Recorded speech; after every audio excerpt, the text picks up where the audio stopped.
Good morning, wonderful people. It is Friday and it is beautiful out here today. So I've done a little bit of work, kind of that balance between working from home and working from homestead. So I got a lot of that done today. Now I got to get ready because today we have to finish off the rest of the roosters that we didn't get processed last weekend. If you remember in a previous video, we split that up over 2 days, one to kind of figure out what the process would look like for us, and the other one to really try to get as many of them as we could. But Mother Nature rolled through what little bit we've got of barrel, would have just torn our canopy to shreds. So I had to break it down, and I'm gonna get reset up today. But I don't think I'm gonna do the canopy, simply because of the fact that the canopy, it's just a beautiful day.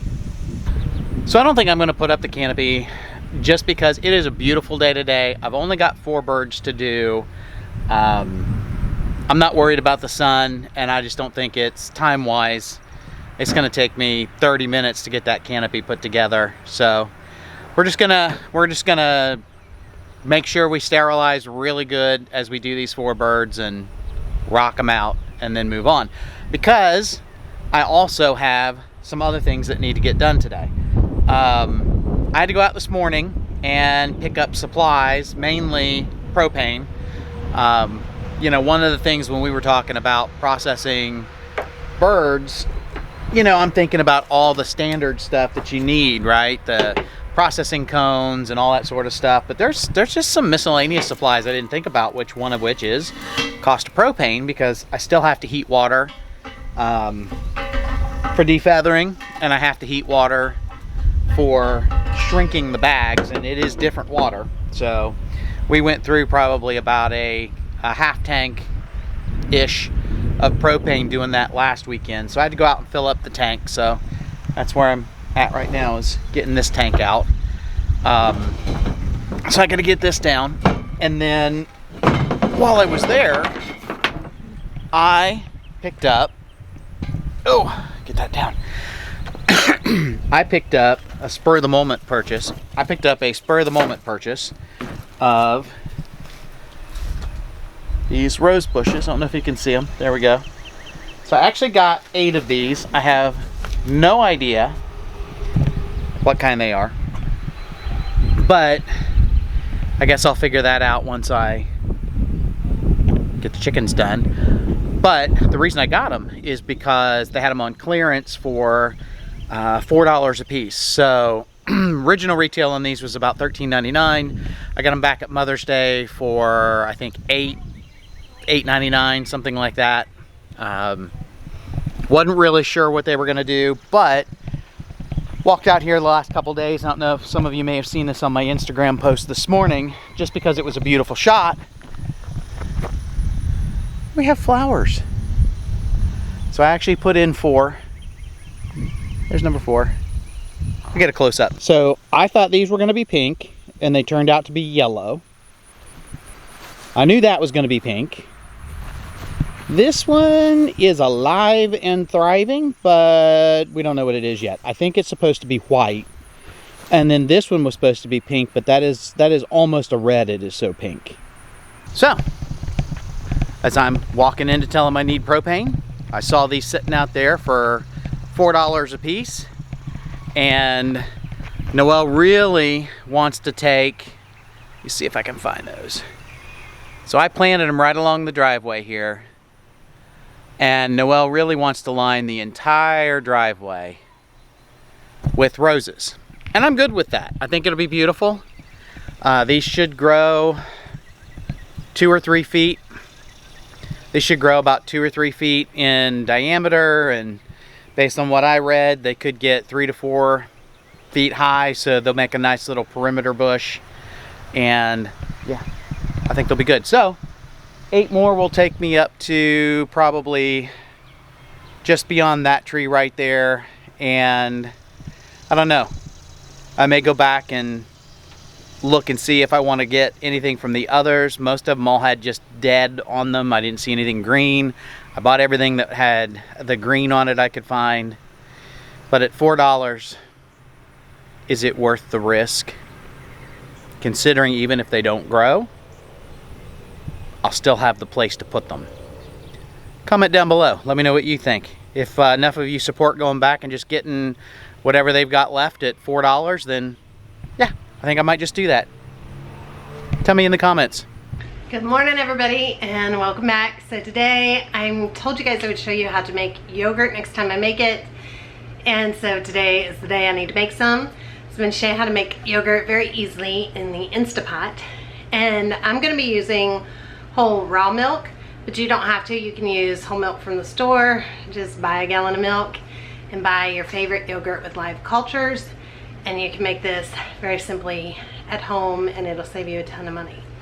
The other thing I'm doing is canning corn. I've already got 18 quarts canned and I still have plenty more to go, so we're going to freeze it, and we're also going to can some more, and I'm going to show you how easy it is to can corn. So let's get started. Here is the yogurt.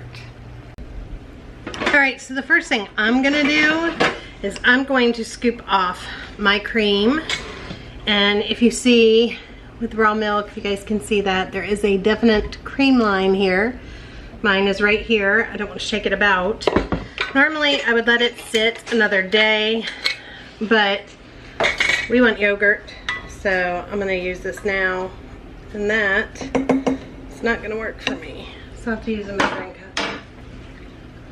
Okay, I was using this for corn, so I had to wash it. That's what I normally use. So I'm going to just get all my cream. The 4 gallons of milk that I get now a week, I use, I guess 3.5 of it, I get the cream off, and I get about a half gallon of cream, which can be used for butter and ice cream. That's the best.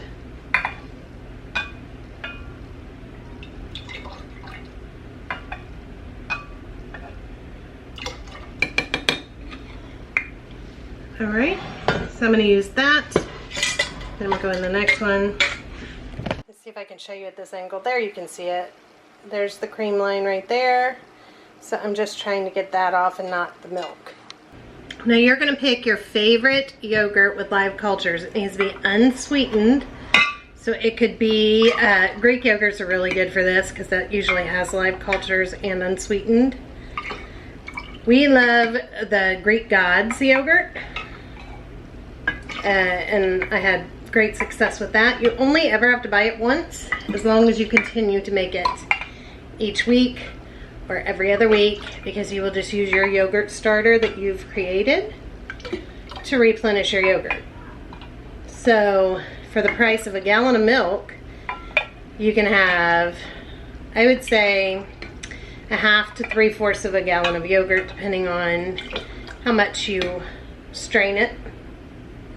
That looks good.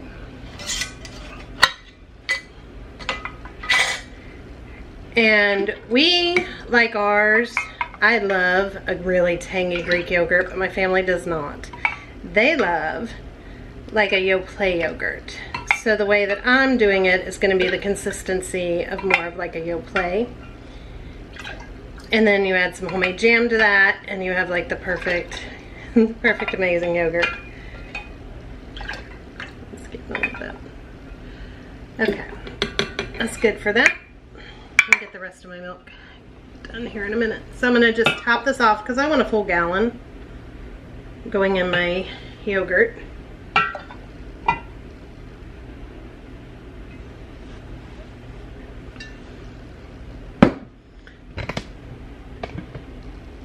Alright, and then very simply, the Instapot does everything for you pretty much. It's really so simple. I'm just going to pour my milk in here.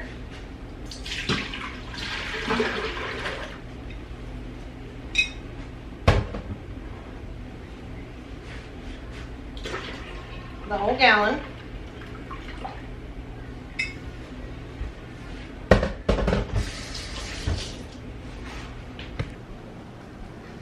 Then I'm going to put the lid on. and I'm gonna hit the yogurt button, and I'm gonna hit it again and again until it says boil. Now I'm gonna leave it alone. It takes a little bit of time, but this will bring it up to the 180 degrees that it needs to be to, and then we will cool it off in the sink. So this will beep and tell me it's done once it reaches temperature. Alright, so while I'm waiting for that to come to a boil, I'm gonna go on and work on my corn. I did go on and get all of these last night. I've already done half of them, so I've done 10 dozen, and I shucked the other 10 last night. I got this little peeler, corn kernel remover, and it works pretty good. It does make a bit of a mess, and be careful because I did cut myself already once. Definitely will cut you. And I'm just using that. Now corn though, I will tell you it changes its texture a little bit when you're canning it, because you have to pressure can it for 55 minutes if it's a pint, 85 minutes, sorry, I don't know if you could hear me, 85 minutes if it is a quart. So it kind of changes the texture a little bit. I was telling Kim in Facebook that it tastes to us like cream corn or like fried corn. And so just add some butter, a little bacon grease, it's good to go. But that's why we're gonna freeze some of it, because sometimes you don't want fried corn, you just want regular corn. And Charles also wants us to freeze some just on the cob so that we have it ready to go as well. And then I give all the corn cobs and stuff to our chickens. So I'm just gonna do this. It's not, you know, anything hard to do. I just put it all in here and then we'll get the canner going. Now I like to use my electric canner. I'm not affiliated with them in any way, shape, or form. I bought it myself and I love it. And so I'll share with you guys what I use. It's just very easy to use. It tells you everything to do. All right, you guys, so here is my electric canner. It's a Presto Precise and I just love it.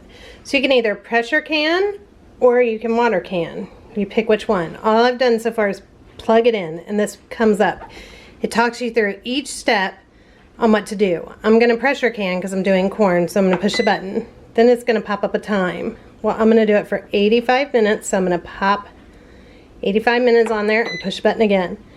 Now it says insert jars. So the first thing you're gonna do is add 3 quarts of water. It's just, seriously, it's so simple. Look, there's a piece of corn in there from yesterday. And your jars don't need to be warm. You don't have to worry about any of that because it's going to do all of it for you. It does everything. It's like a slow cooker as far as you can just walk away once you get to a certain step and just forget about it. And it takes care of everything for you. And it just makes this so easy to use and so handy. Once you got your 3 quarts in of water, you're going to add your 5 quarts. And this will do 5 at a time for pressure canning. And you want to fill them halfway with water. And that's what we're going to do to warm it.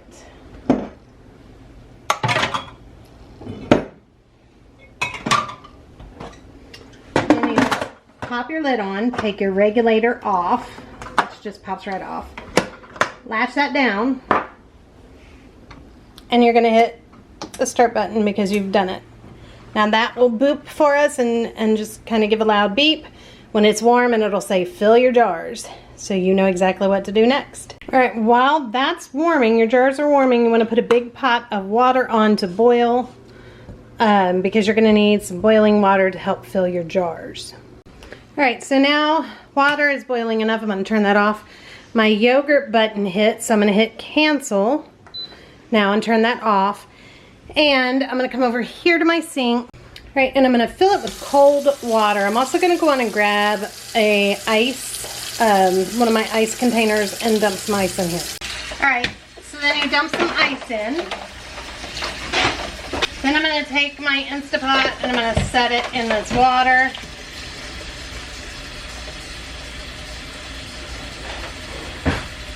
And I'm just going to take a spoon. I just want to get this like skin, if you guys can see that the milk leaves, whether you do store-bought or raw, it's going to do the same. Just get that off. So that's not in your yogurt.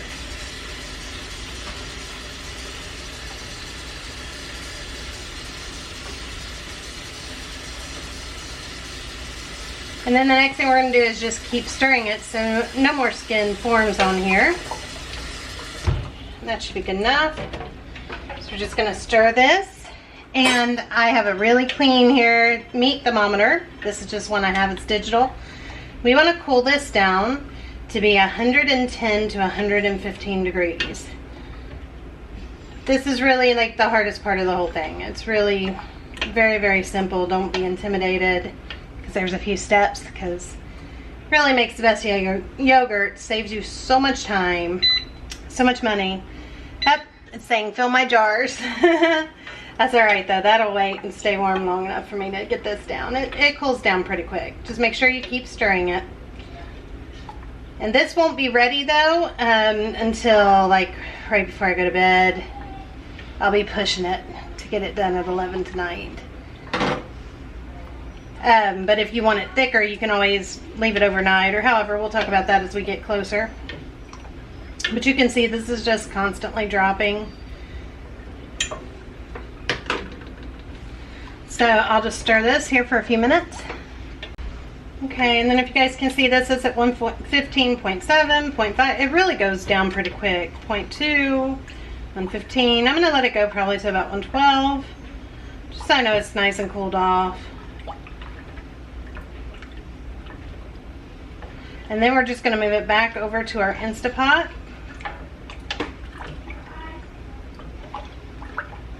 That's good enough.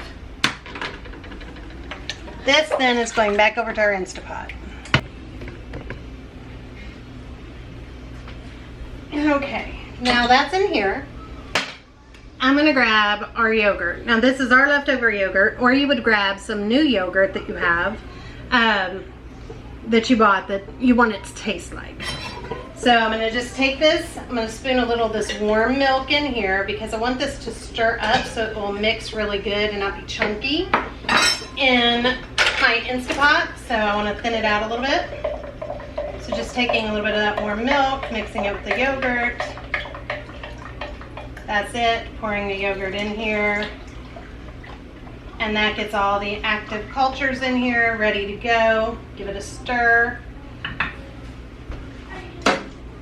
Okay. Then I'm just gonna put my lid back on, and I'm gonna hit yogurt button, and I wanna go for 8 hours.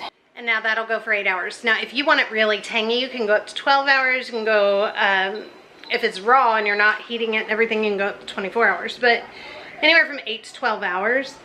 And my family doesn't like it really, really tangy, so that's why I'm doing 8. They like it really like a Yoplait type yogurt. So when this is done at 8 hours, it will beep at us, and then we'll move on to the next step. Now, back over here to the canner. So you can see my canner beeped, and now it says fill jars.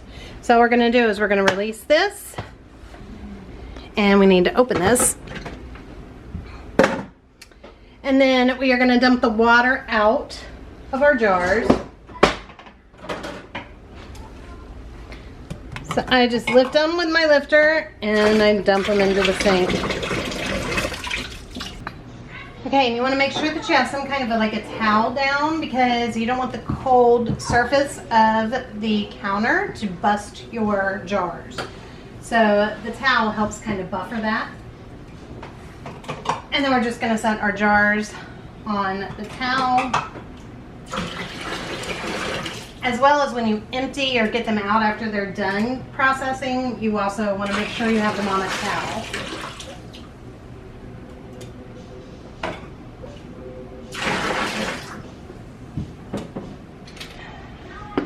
And my corn, and I'm just gonna fill it. You don't wanna tightly pack it, you just wanna loosely put it in here.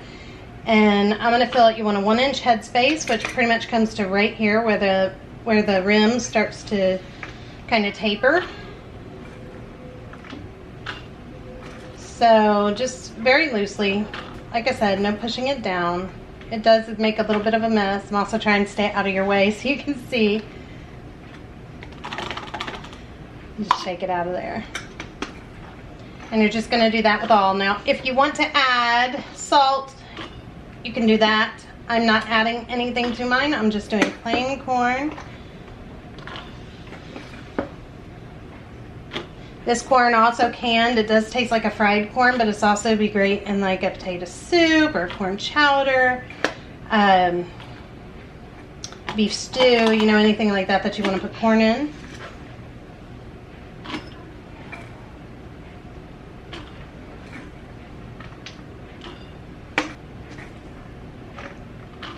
And this is just raw. I didn't do anything to the corn at all. It's just straight from getting it off the cob.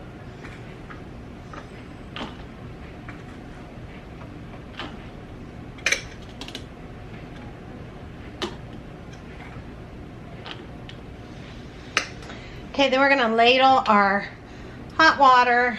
You can leave your funnel on if you want. You don't have to, because it's just hot water. And we're gonna put it in and bring that all the way up to the 1-inch headspace, which is about right here.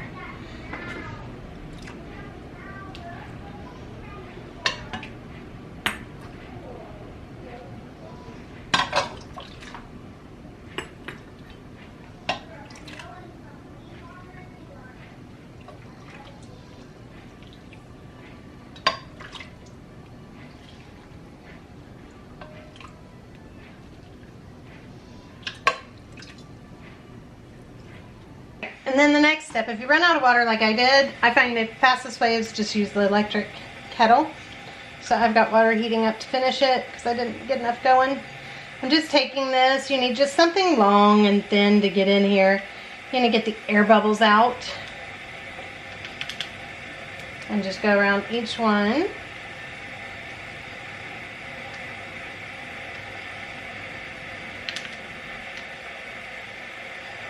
Make sure you get all the air bubbles out.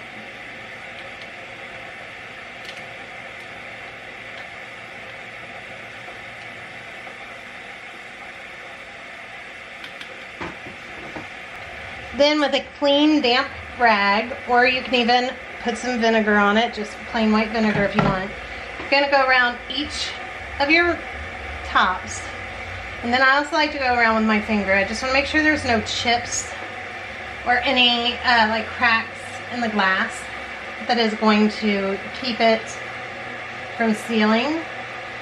And then this is making sure any debris, any like of the little hairs that are on, you know, the corn, make sure the silk, none of that gets on your jar. Then we're just going to put our lids on.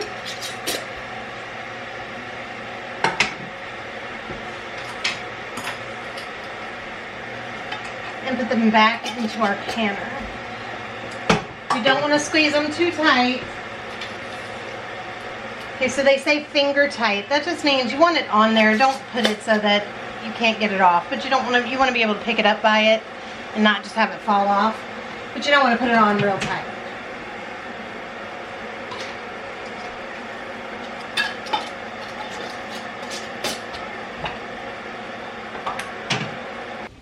Okay, and then we're back here. I'm going to put our lid on. It will make sure that you do this. It will not let you forget. Then I'm going to go down here and I'm going to hit the play button because it says fill jars. I did. Now it says it's heating up. Sorry, let that get in.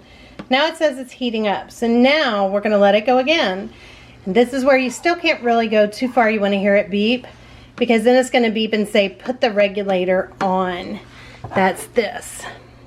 And when it says to put that on, up here it says on this regulator area, it says can or vent on both sides. Just want to make sure you line it up right here where it says can. And then that's it. You get to walk away until it's completely done. All right, well, I'm waiting on all this to get to where it needs to be. Let's just go take another peek at what Charles is up to. Oh!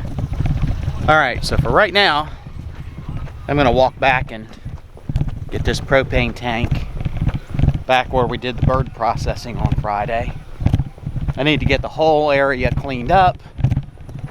Most of everything I did take care of just for sanitary reasons and all of that, but it would be nice to put the stuff up for 6 weeks. We have talked about putting together just some sort of a bucket or kit and just keeping everything together I think that's the direction we're gonna go. It's a little more expense, but it's one of those things when you're looking for it, you just know right where everything's at. Plus, I'll probably get a tote to put the canopy in. So its little storage bag is over 10 years old. Oh, it's actually, its little storage bag's probably more like, I don't know, 11 years, somewhere right around in there. Anyway, it needs replaced. So we'll probably end up getting a little storage kit, finding a place to keep everything together nice and neat, and then in 6 weeks we'll come back out and have at it. Before I get set up, I also want to show you guys a little bit of what we're trying to salvage. I'm not super disappointed. We're not as good as we could be, but honestly, it's not looking too bad. So, garden update. Let me show you what we've got. So we had some cooler weather and some rain. And as you can see, some of the sweet potatoes still doing really well. A lot of my littler ones starting to kick in, vine out. I still have probably 24 sweet potato slips to figure out what I'm going to do with. I don't know what. I mean, it's over 30 sweet potato slips right now. I got a little spot right back here in the back. I may put some more sweet potatoes. It's right behind where I had some tomatoes there, so I may put some more right there.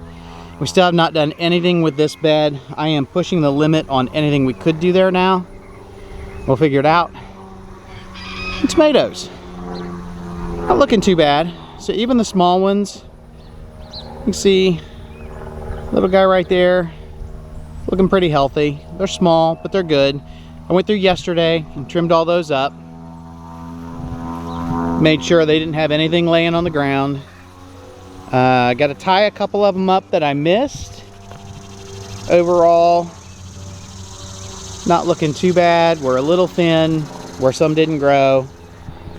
I had some of these transplants I still might be able to get in the ground and make something out of. I didn't have a place for them when I pulled them. I do now. You can see right here on the end, we've got some spots that aren't looking so hot. I think there might be like one little green leaf on that one right there. But again, everything is pulled up and can breathe really good. I did an Instagram post yesterday because we actually do have some tomatoes and peppers starting to grow. Now most of these should all be our aroma. They smell good. They have a really good aroma. Sorry, dad joke. But you can see right in here, I got some tomatoes growing. There's a couple of them. I do want to say thank you to a viewer who reminded me to pull off all the buds, flowers on the potato plants. They are really thriving right now. I have 2 beds of those. They're looking pretty good. I do need to do a little more weeding there. And what survived out of our climbers for the loofah, right in through here, they are looking very healthy. It's just they are very sparse down at the bottom. And then cucumbers just aren't gonna make it. So poor little cucumbers, I'm gonna try to water them again. They are just so stressed. As you can see, I tried to pick the vine up and get it off the hot, give it some air. Not gonna happen. So, because I love my cucumbers, it's one of the few greens that I do really like. I went ahead and put some seeds in the ground that were from a new batch. And we're gonna see if we can maybe get some late season cucumbers out of that. What's it hurt? If I don't grow any cucumbers, I spent $3 on a pack of seeds that didn't germinate. It's all good. Oh, and zucchini. I also want to show you, if you can see, we've got a little zucchini. It's probably about 4 inches. I need to get some sun in there so you can see better, but a little zucchini. Lots of flowers. Alright, well that's enough of the garden tour.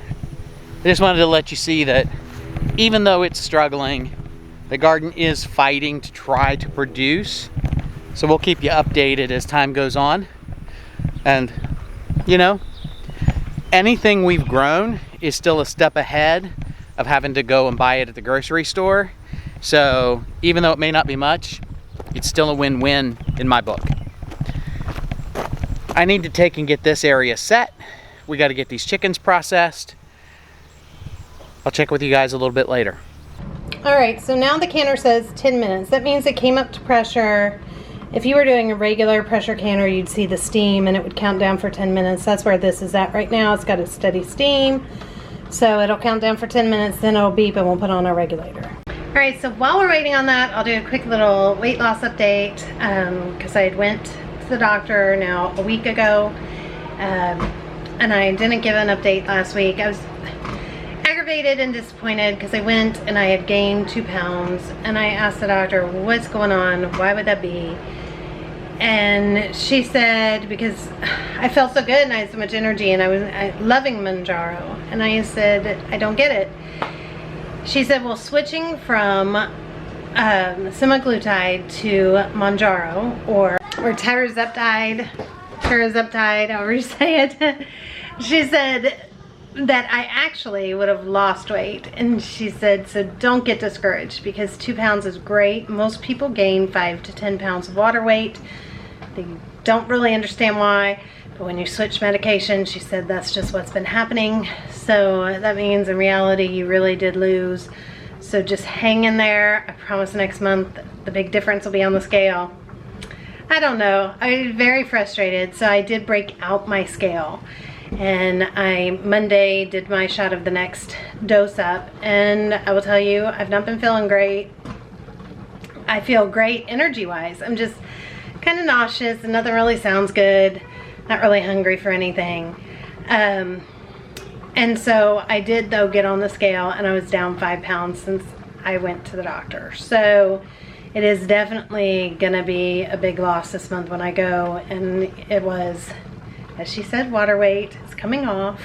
So I'm not gonna get discouraged, but that's the update. I'll let you know the final weigh-in because I'm putting my scale back away. I won't weigh again. I'm just at the doctor's office. I just wanted to see because I don't want to keep going up. I want to go down. So that's where I am on the weight loss. Now we still got 7 minutes on this canner here, so I'll show you that here in a minute when we put the regulator on. All right, so now it is beeping saying put regulator on, and it will continue to beep until you do. So just put the regulator on, make sure it is facing can right in the middle, and then just push your little play button, and that's it. 85 minutes, now you walk away. Now you can do whatever you want. It's gonna go through the 85 minutes of canning. It will go through the cooling process, everything, and then it'll beep and say, okay, remove your jars. So I've got at least an hour and a half to 2 hours, probably more like 2 hours, to just do whatever I want to do before I even got to mess with it, which is perfect timing because I'm about to go watch Ash graduate from officer training. We're not allowed to be there in person, but we are allowed to watch it online, and so I'm excited to go see that. I think we're all going to watch it together, and then she is headed in the morning. They're sending her off to Alaska, and they send them all somewhere. There's different places depending on what you're going for, what your job is going to be when you graduate. So hers is going to be, she's going to be in the police, so they are sending her to Alaska, and then she will follow somebody, shadow somebody for 3 days, and then they send her back home for the rest of the summer and to finish off school. So let's go watch her and see her graduate.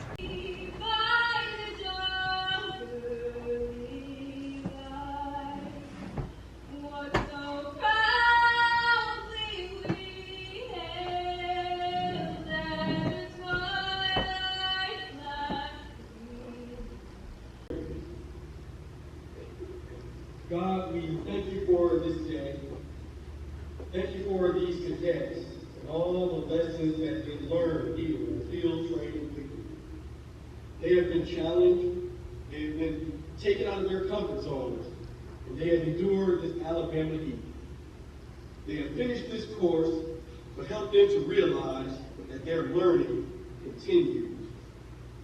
Guide them on their journey as they prepare to be officers and leaders in the greatest air and space force in the world.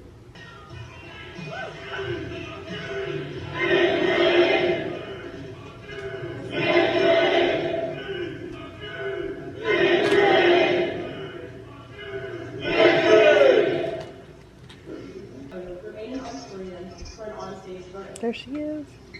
All graduates were presented their proper wings and Delta insignia earlier today. Ladies and gentlemen, please rise for the singing of the Air and Space Force song, followed by party.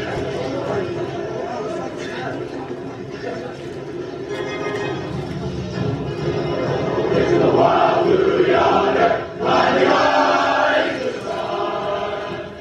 Here they come to defeat our thunder, and now here we come, here we come, hey!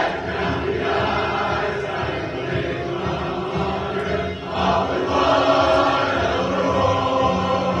We lift the name forever, hey, hey! Nothing's stopping you, it's Air Force.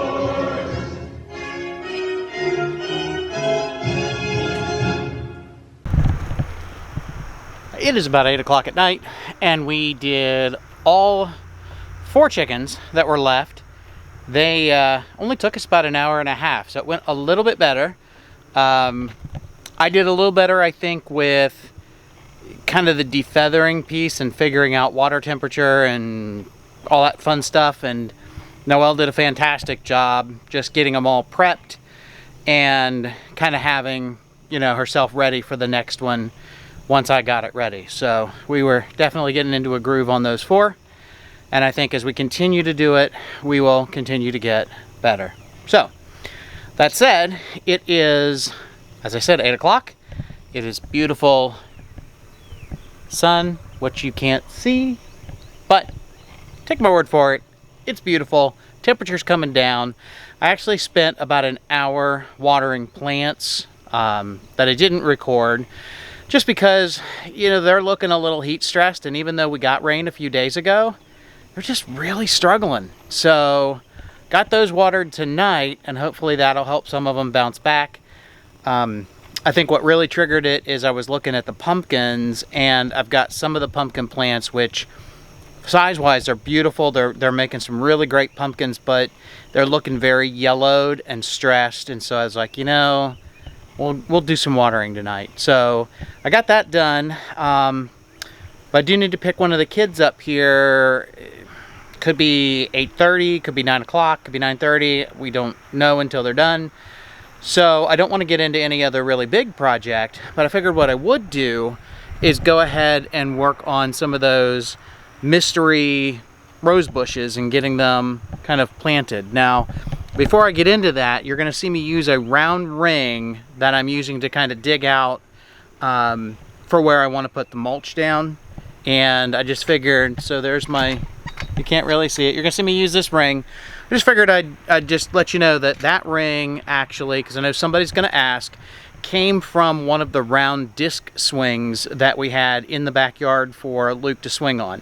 The material kind of wore out. It really wasn't any good anymore.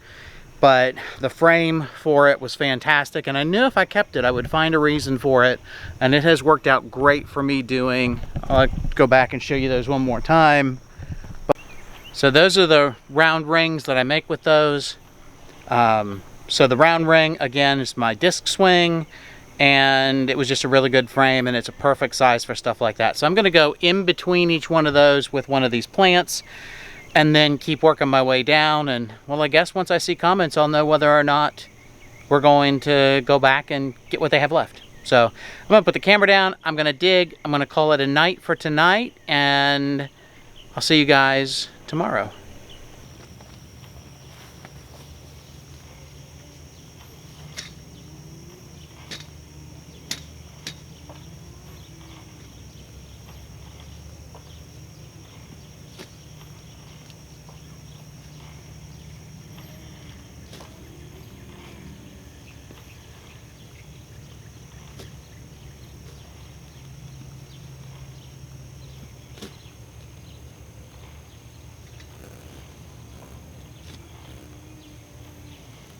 Okay, so back to canning. So now this is done. The timing's over, so now it's just on cool, and it'll beep and it'll say remove jars whenever that's done. That usually takes quite a while though. All right, and then when the canner is done, it just says done. So then you just take it off and gently remove your cans.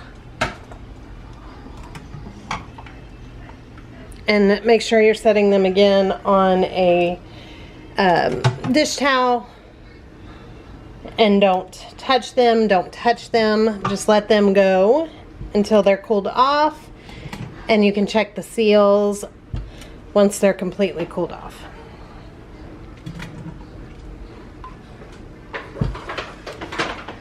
And that's it, nothing to canning corn. Okay, so now the yogurt button is flashing. The yogurt is done. So now I'm gonna get my pot ready. I'm gonna start by setting a bowl down here. That's just gonna make it so that all the whey can drain. Then I've got a strainer that I'm gonna put in here. And then I'm just gonna use one of my tea towels to put in here.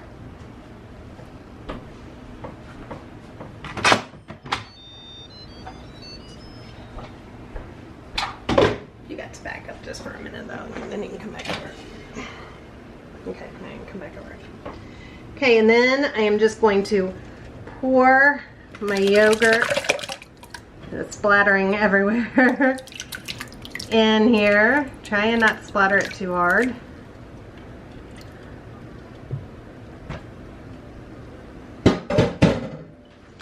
And then I'm just going to gather up all the ends,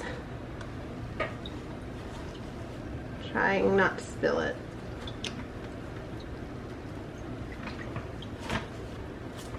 And my tea towel.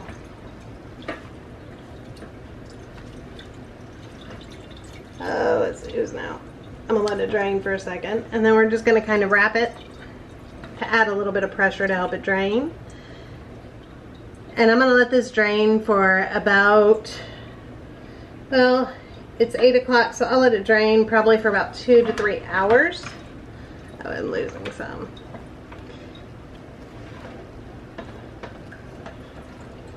It works better if you use one of these big, here, I'm wipe this down with that. One of these big, the flour sack towels. But mine is all dirty. I wasn't thinking when I just used the last one. So this is just gonna drain like that. I'm just gonna set it in the fridge. Now, put on me, please. Now, the longer you let it drain, the thicker your yogurt will be. So if you want like a Greek style yogurt, just let it sit in the fridge overnight. Just about halfway through, like after 3 or 4 hours, check and empty some of the whey out of the bottom. If you don't, like my family wants more the Yoplait type style, then you're just gonna let it drain for a few hours to get some of this whey off. And then I'll show you what we're gonna do next. So I'm gonna go on and put this in the fridge. Show it now. And as you can see now, it's drained enough that it's gonna sit there, and I've just got some pressure on it. You can look down there, there's already a ton of whey. And I am gonna save a little bit of that whey. We're gonna make some cream cheese later this week. All right, so I ended up with 28 quarts of corn, canned and ready. And then we did some bags here, vacuum sealed. And Charles is writing the date on them real quick. Looks like we got 6 bags of vacuum sealed corn. All right, so now I'm gonna check the yogurt again. And you guys can see that's really gotten flat. A lot more whey down there. So I'm gonna go on and take this out and put this in this bowl. So now I'm gonna put my yogurt in here, get it out of my towel. And you'll see though, it is a little bit chunky. And you could just stir it and leave it like that, but we want it really smooth.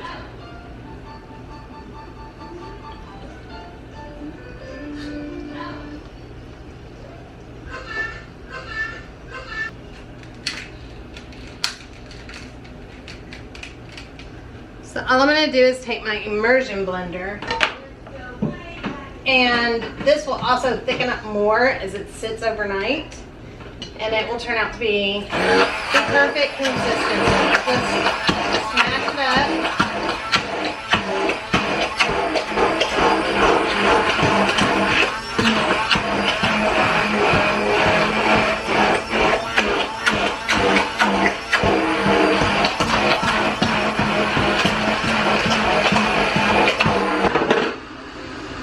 Alright, and then I'm just gonna pour this into my jar.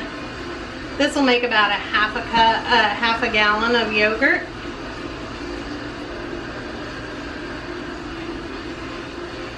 I don't want to lose it.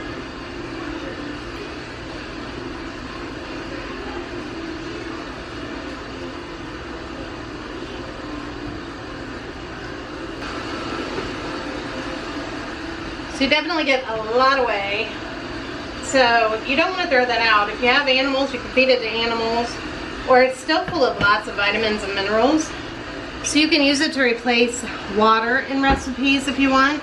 I also added a little bit to some cream, and I saw this recipe to make cream cheese like that, so we're gonna see how that goes, and I'll do that with you guys if it goes good. So here's our big jug then of yogurt, ready to go. And this is a half gallon, so this is pretty big. And here is even some of the whey that I had gotten earlier.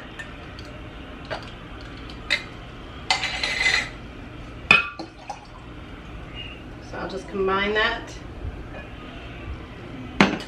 So you get over a little bit of a half gallon of whey, and the rest is yogurt. But even at that, that's still way cheaper than just buying the yogurt yourself. Alright you guys, that's gonna wrap it up for tonight. It is 9:30 at night. I am ready for bed and go relax a little bit, get the boys ready for bed. Girls should be home soon, so it's the end of the day. I hope all you guys have a great day or night wherever you are, and I'll see you on the next one. Bye everybody.